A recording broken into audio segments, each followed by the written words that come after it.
Hello everyone, चलो हिंदी सीखे में आप सबका स्वागत करती मैं विशालाक्षी। एग्ज़ामिनेशन का टाइम तो पास आ रहा है। अब हमें व्याकरण पर भी तो थोड़ा ध्यान देना पड़ेगा ही। व्याकरण यानी ग्रामर एक ऐसी चीज़ है, जब टीचर या कोई समझाता है तो आराम से समझ में आ जाता है, और जब स्वयं करना होता है तो छठी का दूध याद आता है। लेकिन ऐसी कोई बात नहीं है कि बहुत कठिन है। अगर आप प्रैक्टिस करेंगे तो ग्रामर भी बहुत अच्छी तरह से आपको आ जाएगा और अधिक स्कोर कर सकते हैं, मार्क्स ज़्यादा पा सकते हैं। तो आज हम पूरा ग्रामर तो नहीं, लेकिन कुछ पार्ट हम जो हैं उसमें पढ़ेंगे और उसको समझने की कोशिश करें। व्याकरण में सबसे पहले पूछा जाता है पर्यायवाची शब्द। पर्यायवाची शब्द यानी एक किसी भी शब्द के अर्थ एक से ज़्यादा अर्थ लिखने होते हैं। तो यहाँ पर है नसीहत, सलाह, राय, उपदेश, रोष, क्रोध, गुस्सा, कोप, ताज्जुब, आश्चर्य, अचरज, हैरानी, राजा, नृप, नरेश, महीप, दिन, वासर, दिवस, वार, समुद्र, सागर, सिंधु और जलधि। इस तरह से या तो आपको लिखने के लिए कहेंगे या ऑप्शन में ढूंढ के उसमें टिक मार्क लगाने के लिए पूछा जाता है। इसी तरह एग्जाम्स में विलोम शब्द यानी ऑपोजिट्स पूछे जाते हैं। मैं कुछ यहाँ पे लिख रही हूँ। भय, निर्भय, मधुर। मधुर का होता है कर्कश, अमधुर नहीं लिखिएगा, ठीक। सभ्य, असभ्य, मूक, वाचाल, तरल, ठोस। तरल यानी लिक्विड, ठोस यानी सॉलिड, उपस्थिति, अनुपस्थिति, सूक्ष्म, स्थूल, आकर्षक, अनाकर्षक। इस तरह के विलोम शब्द पूछे जाते हैं। और इसमें सबसे मुख्य होता है मुहावरों का अर्थ और उसका वाक्य प्रयोग। मुहावरों का अर्थ आड़े हाथों लेना, कठोरता से पेश आना। कठोरता से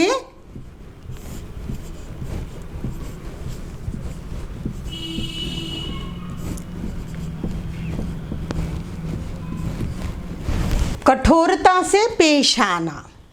पुलिस ने चोर को ऐसे आड़ों हाथों लिया कि वह अपनी सारी उम्र याद रखा।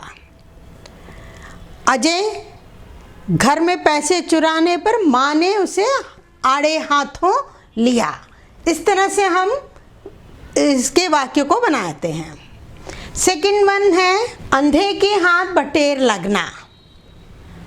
अयोग्य व्यक्ति को कोई मूल्यवान वस्तु मिल जाती है तो हम इस मुहावरे का प्रयोग करते हैं। जैसे 10वीं पास विजय को सरकारी नौकरी मिल गई तो लोगों ने कहा अंधे के हाथ बटेर लग गया। तो इस तरह से मुहावरे का अर्थ और उसके वाक्य प्रयोग किए जाते हैं। दांतों पसीना आना, बहुत अधिक परेशानी उठाना। महंगाई में मजदूरों को घर चलाने के लिए दांतों पसीना आ जाता है। तो इसमें जब आप वाक्य लिख रहे होते हैं तो ये जो क्रिया होता है, क्रिया का रूप वाक्य के अनुसार बदलता रहता है। ऐरा गैरा, नत्थु खैरा। कोई भी महत्वहीन व्यक्ति, अनइम्पॉर्टेंट कोई भी पर्सन हो तो उसे हम कहते हैं ऐरा गैरा, नत्थु खैरा। मेरे भाई की शादी में न जाने कितने ऐरा गैरे नत्थु खैरे चले आए थे।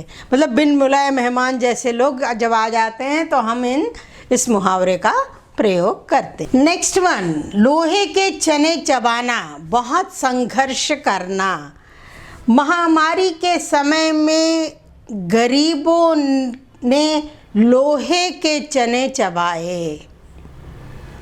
महामारी के समय में मजदूरों ने या गरीबों ने लोहे के चने चबाए। इसी तरह कई मुहावरे होते हैं। उन मुहावरों में टेक्स्ट बुक में हमारे बड़े भाई साहब में तो बहुत सारे मुहावरे हैं, उनको अच्छी तरह से पढ़िए, प्रैक्टिस कीजिए। एग्ज़ाम में पूछे जाते हैं रचना की दृष्टि से वाक्य। रचना की दृष्टि से वाक्य 3 प्रकार के होते हैं। सरल वाक्य, संयुक्त वाक्य और मिश्रित वाक्य। ऑलरेडी ये वीडियो मैंने बना लिया है, आप उसे ज़रूर देखें। अगर आप मेरे वीडियो पे नए हैं तो प्लीज़ सब्सक्राइब कर लीजिए, और आपको वीडियोस अच्छे लगते हैं इसे लाइक कीजिए, शेयर कीजिए, और बेल आइकन को भी दबाना मत भूलिएगा ताकि आपको नोटिफिकेशन तुरंत मिल सके। तो ये सरल वाक्य से संयुक्त वाक्य में बदलने के लिए कहा जाता है, या संयुक्त का मिश्र वाक्य में इस तरह से पूछे जाते हैं। तो सरल वाक्य किसे कहते हैं? सरल वाक्य जिसमें एक सब्जेक्ट और एक प्रेडिकेट, एक विधेय और उद्देश्य और एक उद्देश्य होता है। संयुक्त वाक्य में हमें दो नज़र आते हैं और उन्हें समानाधिकरण समुच्चय बोधक यानी कंजंक्शन से जो है उसे जोड़ा जाता है। तो मैं 2-3 उदाहरण यहाँ पे आपको लिख दी हूँ। मजबूरी के कारण हम मान गए, हम मजबूर थे इसलिए मान गए, इसलिए एक कंजंक्शन है। ये हम मजबूर थे और मान गए, ये दो अलग अलग वाक्य हैं। हम धनवान सुखी नहीं हैं, हम धनवान हैं लेकिन सुखी नहीं हैं। ततारा को देखकर वह फूट फूट कर रोने लगी। उसने ततारा को देखा और फूटकर रोने लगी। मुझसे मिलने के लिए प्रतीक्षा करनी होगी। मुझसे मिल लेना लेकिन प्रतीक्षा करनी होगी। तो इस तरह सरल वाक्य को संयुक्त वाक्य में बदला जाता है।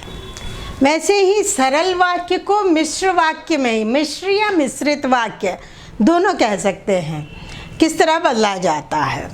स्वावलंबी व्यक्ति सदा सुखी रहते हैं। जो व्यक्ति स्वावलंबी होता है वे सुखी रहते हैं। तो इसे व्यधिकरण समुच्चय बोधक यानी कि, जैसे, जब, क्योंकि इस तरह से जो शब्द होते हैं उनसे जो है इन्हें हम जोड़ते हैं। इसमें एक प्रधान उपवाक्य होता है और बाकी जितने भी वाक्य होते हैं वो उस पर आश्रित यानी डिपेंड करते हुए वाक्य होते हैं। रीति के अनुसार दोनों को एक ही गांव का होना आवश्यक है। यहाँ की रीति यह है कि, यहाँ इससे हमने जोड़ा है, दोनों को एक ही गांव का होना आवश्यक है। इसी प्रकार संयुक्त वाक्य से मिश्र वाक्य में दोनों को कंजंक्शन से ही जोड़ा जाता है। एक समानाधिकरण समुच्चय बोधक है तो दूसरा व्यधिकरण समुच्चय बोधक है। तो थोड़ा सा आप इसको ध्यान से पढ़ेंगे तो आपको आराम से समझ में आ जाएगा। संयुक्त वाक्य में जो दोनों वाक्य होते हैं दोनों स्वतंत्र होते हैं, अपने अपने में स्वतंत्र, यानी उनका अर्थ हमें ईजिली समझ में आ जाता है कंजंक्शन से जोड़ने के बावजूद या नहीं जोड़े तब भी। और इसमें जो है एक प्रधान उपवाक्य यानी एक मेन होता है और दूसरा उस पर डिपेंड आश्रित वाला होता है। तो यही इस दोनों में अंतर है, इसको ध्यान से आप देखिए। उसने चिट्ठी पढ़ी और चल दिया, और के साथ हमने दो को जोड़ा है। जैसे ही उसने चिट्ठी पढ़ी वह चल दिया। ठीक। गांव में एक घर था और उसमें 8 व्यक्ति रहते थे। गांव में एक घर था जिसमें 8 व्यक्ति रहते थे। 8 व्यक्ति रहते थे जो है मेन है। गांव में एक घर था जिसमें, ये उस पर आश्रित है। तुम पूछोगे और मैं बता दूंगा। जब तुम पूछोगे मैं बता दूंगा। तो इस तरह से संयुक्त वाक्य से मिश्र वाक्य में बदले जाते हैं। परीक्षा में इसी तरह से पूछा जाता है। ध्यान से उसको पढ़िए और आप प्रैक्टिस करेंगे तो आपके लिए बहुत ही आसान हो जाएगा। वैसे ही समास है, संधि है, कारक है, उपसर्ग, प्रत्यय, इस तरह के उनमें से भी प्रश्न पूछे जाते हैं। अगर आपको कोई डाउट है या कोई आपको जानकारी प्राप्त करनी है तो आप अवश्य कमेंट बॉक्स में लिखिए। अगर आप मेरे चैनल में नए हैं तो प्लीज़ सब्सक्राइब कीजिए। अगर वीडियो आपको अच्छे लगते हैं इसे लाइक कीजिए। शेयर कीजिए और बेल आइकन को दबाना मत भूलिए ताकि नोटिफिकेशन आपको तुरंत मिल सके। धन्यवाद।